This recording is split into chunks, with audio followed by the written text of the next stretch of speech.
В нашем музее истории государственности имени Платона Алексеевича Аюнского хранится уникальная вещь – часть мачты фрегата «Паллады».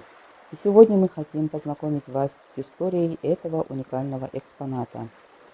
Судьба военного фрегата «Паллада» с самого рождения складывалась необычно и удивительно.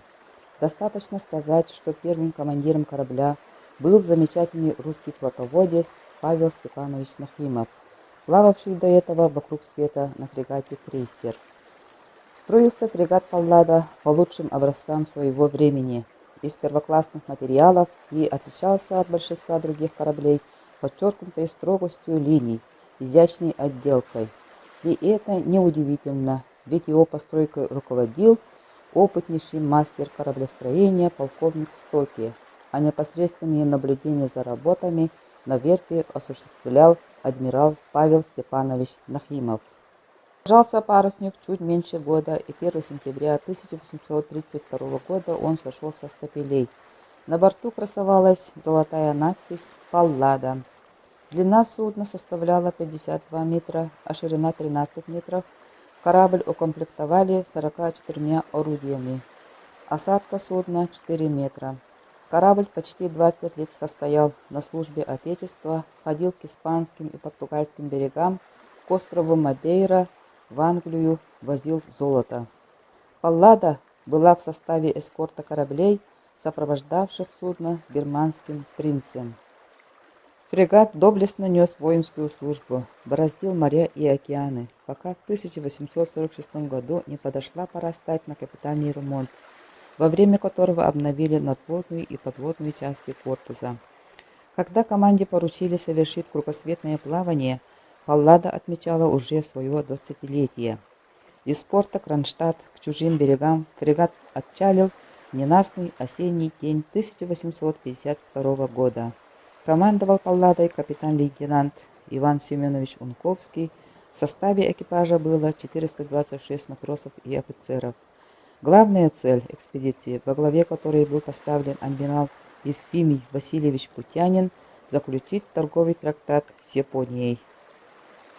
Для составления летописи плавания и ведения протоколов во время переговоров с японскими представителями адмирал включил в состав команды еще одного человека, и в связи с этим был издан специальный приказ о назначении занимающего должность столоначальника департамента внешней торговли коллежского асессора Гончарова секретарем при генерал-адъютанте Путятине на время дальнего плавания фрегата «Паллада» по денежном довольствии этого чиновника. Этим чиновником был Иван Александрович Гончаров. Он действительно служил тогда коллежским асессором, но был широко известен читающей России как замечательный писатель, автор популярного романа «Обыкновенная история». Отправиться в дальнее морское путешествие с детских лет было его заветным желанием.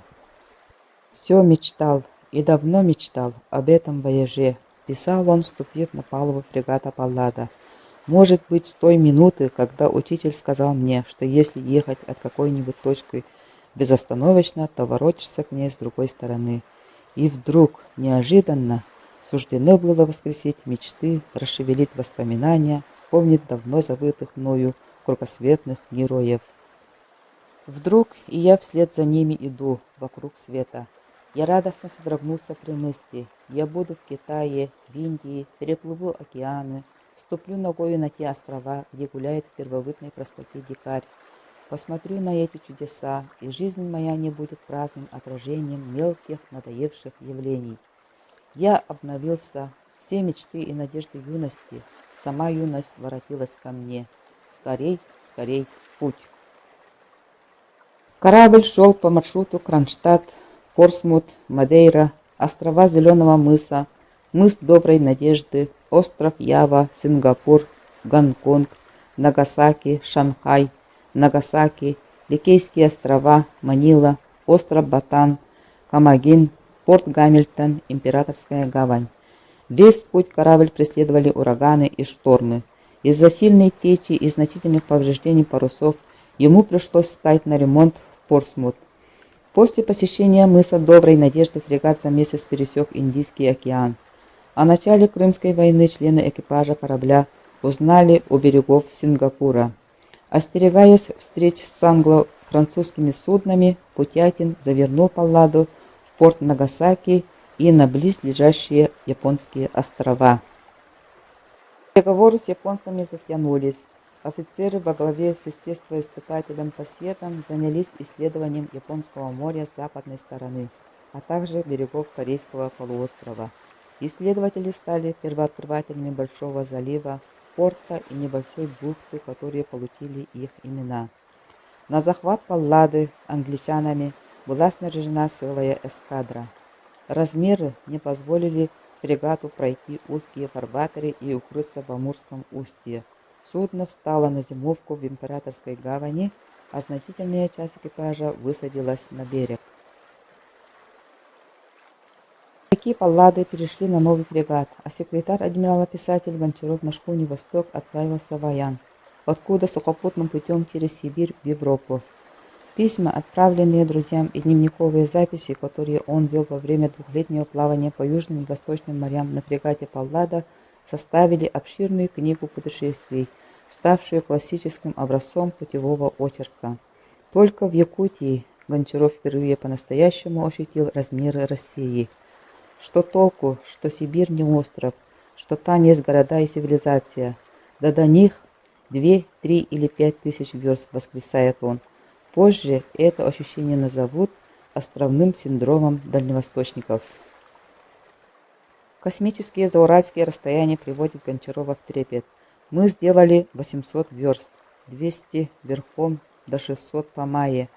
Остается до Якутска 400 верст, а там Леной 3000 верст. Да от Иркутска 6000, страшные цифры. Свет мал, а Россия велика, записывает он слова своего спутника и добавляет: какой детской игрушкой покажется нам после этого поездки по европейской России. Якутия оказалась местом не столь гиблым, как думалось. Здесь даже родится хлеб. В Якутске Гончарова удивило отсутствие гостиницы. И все-таки это Русь, хотя и сибирская Русь. Весной 1855 года, после схода льда, фрегат «Аврора» с корветом «Оливудца» намеревались отбуксировать Палладу, но этого не позволила сделать ветхость корпуса. Было принято решение обороняться.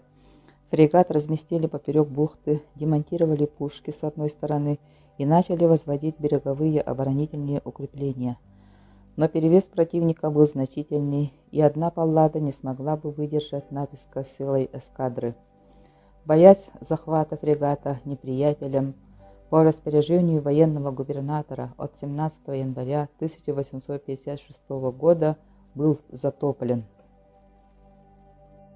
Так нелепо и трагически кончилась жизнь фрегата Паллада. Из поколения в поколение переходит волнующая повесть о дальних странствиях Паллады. В бухту, на дне которой лежит потопленный фрегат, много раз наведывались моряки. Водолазам порой удавалось ступить на его палубу.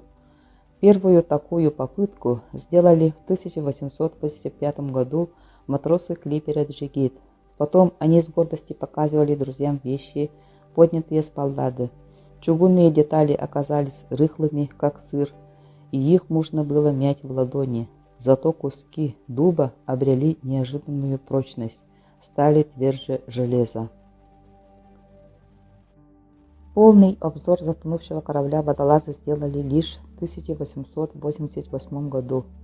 Во время Первой мировой войны на дно бухты спустился водолазный офицер Петров. На поверхность он поднялся с куском дерева от Паллады. В 1923 году моряками Красного Октября был найден и отправлен во Владивостокский порт якорь фрегата, а несколько позже медный иллюминатор и часть фальшборта знаменитого парусника. Перед самой Великой Отечественной войной водолазы и проновцы вновь во всех подробностях осмотрели исторический парусник и установили, что лежит он на 20-метровой глубине.